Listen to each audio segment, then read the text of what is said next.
The storm rose suddenly over the plains, darkening the sky and flattening the tall grass, as if the land itself were bowing to something unseen.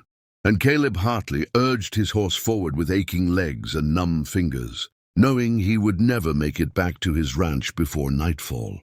Not with the wind screaming like a wounded animal and rain already stinging his face. At 24, Caleb was known across the region as a capable rancher, strong, honest, and quiet to a fault. A man shaped by endless work and solitude, but what no one knew was how deeply alone he was. How untouched his life had been by intimacy or love, having grown up with a father who believed tenderness weakened.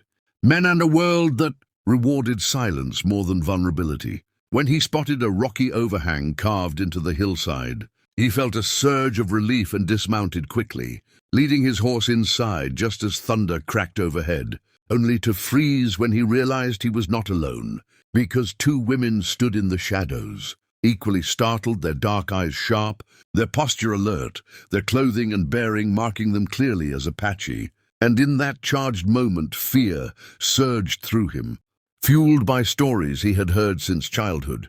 But something stronger followed, recognition of shared danger and shared humanity. The older woman raised her hand calmly, her voice steady though the storm howled around them, explaining in broken English that they had been traveling when the storm forced them to take shelter.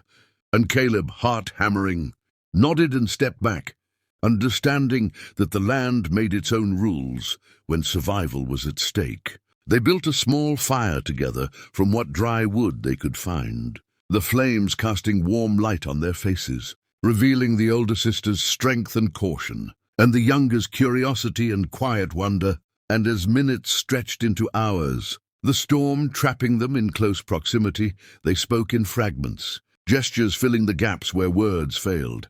And Caleb learned their names: Nayeli, the elder, whose eyes carried the weight of responsibility and loss, and Diana, younger, whose soft laughter flickered like the fire itself. As the night deepened, Caleb became acutely aware of his own inexperience around women, the way his heart raced at simple closeness, at the awareness of their presence beside him, not as threats, but as companions in the darkness.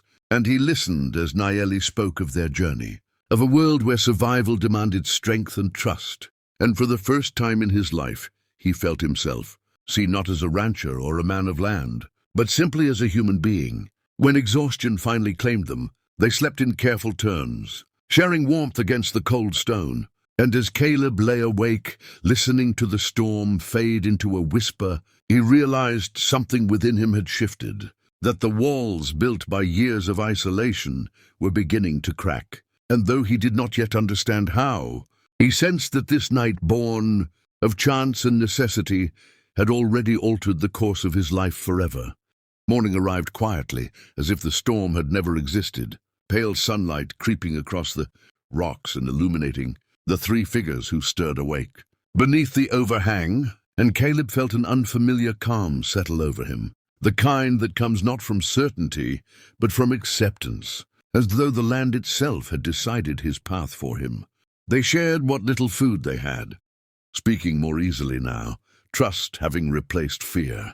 And when the sisters prepared to leave, Caleb felt a sharp pull in his chest, a reluctance he could not explain, because in a single night these women had shown him a world wider than the boundaries of his ranch and deeper than the silence he had lived with for so long.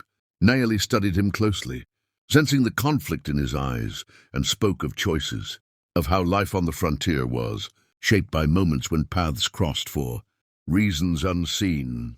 And her words stayed with him long after. They began walking eastward across the plains. Caleb mounted his horse and watched them go, feeling as though he were standing at the edge of something vast and terrifying, until impulse overtook caution and he called out, offering them safe passage across his land and supplies for their journey. And when they accepted, gratitude shining in their eyes, he felt a quiet pride bloom within him, not the pride of ownership or strength, but of connection. Over the days that followed as they traveled together, Caleb learned from them as much as they learned from him, discovering resilience, shared laughter, and a tenderness that did not weaken but strengthened the soul.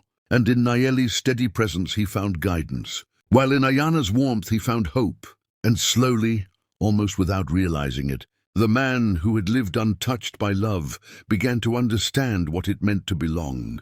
When they finally parted ways near the river that marked the edge of his land, the farewell was heavy with unspoken meaning. And as Caleb rode back toward his ranch, the world seemed different, not smaller but richer, alive with possibility, and he knew that though their paths might never cross again, the night he took shelter with two Apache sisters had awakened something essential within him, teaching him that life was not meant to be endured alone, that courage was found not only in strength of body, but in openness of heart, and that sometimes the most powerful transformations begin not with grand choices, but with the simple act of sharing fire and shelter with strangers in the dark.